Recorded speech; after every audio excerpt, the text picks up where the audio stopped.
पवनचक्कीच्या मालकांना खंडणी मागणाऱ्यांना मकोक्का लावणार. अजित पवारांचा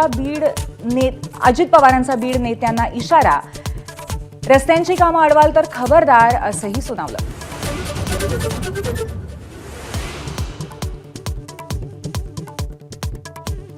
चारित्र्य स्वच्छ ठेवा, चुकीची माणसं आजूबाजूला फिरकू देऊ नका. डीपीडीसी बैठकीपूर्वी पालकमंत्री अजित पवारांकडून शहाणपणाचा धडा.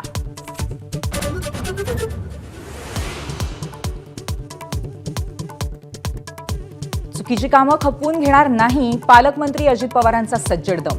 पिस्तूल दाखवणारे रील्स चालणार नाहीत. परवाना रद्द करून मकोक्का लावण्याचाही इशारा. बोगस पीक विम्याला प्रोत्साहन न देण्याचा सल्ला.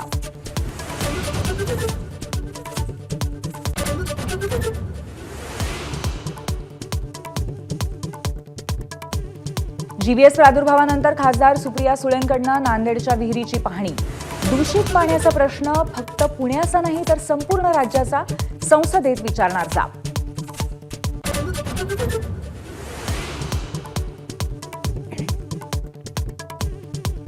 सरपंच हत्या प्रकरणावरनं लक्ष हटू नये म्हणून मनोज जरांगे आज दुपारी उपोषण मागे घेणार. तर इथून पुढे उपोषणाची लढाई बंद करण्याची शक्यता.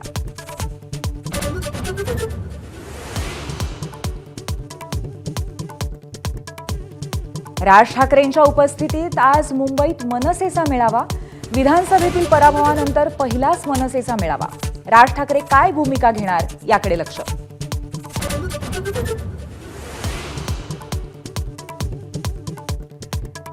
भाजपा आमदार पराग अळवणींच्या मुलीच्या लग्नात उद्धव ठाकरे आणि मंत्री चंद्रकांत पाटलांची भेट. एकमेकांशी हसत खेळत गप्पा. ठाकरेंसमोरच मिलिंद नार्वेकर आणि चंद्रकांत पाटलांमध्ये युतीची चर्चा.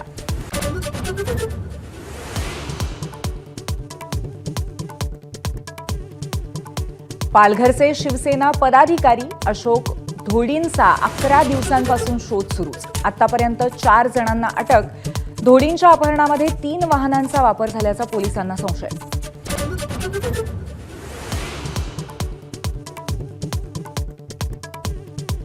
समृद्धी महामार्गावरती अजूनही मूलभूत सुविधांचा अभाव का? उच्च न्यायालयाच्या नागपूर खंडपीठाचं एमएसआरडीसीला सवाल. एमडींना स्वतः प्रत्यक्ष सुनावणीला उपस्थित राहण्याचेही आदेश.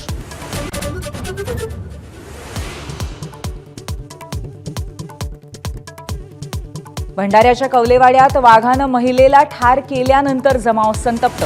वनाधिकाऱ्यासह 10 ते 15 कर्मचाऱ्यांना गावकऱ्यांची मारहाण. फॉरेस्टच्या वाहनांचीही तोडफोड. परिसरात तणाव.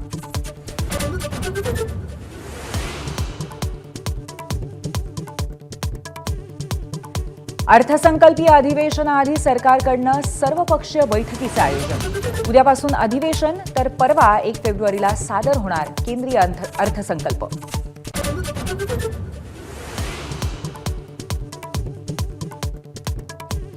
नागपुरात तब्बल 14 वर्षांपासून राहणाऱ्या 2 बांगलादेशींना अटक. नागपूर एटीएसची कारवाई. दोन्ही बांगलादेशी सख्खे भाऊ. आधार, पॅनसह सर्व कागदपत्रही सोबत. एबीपी माझा, उघडा डोळे बघा नीट.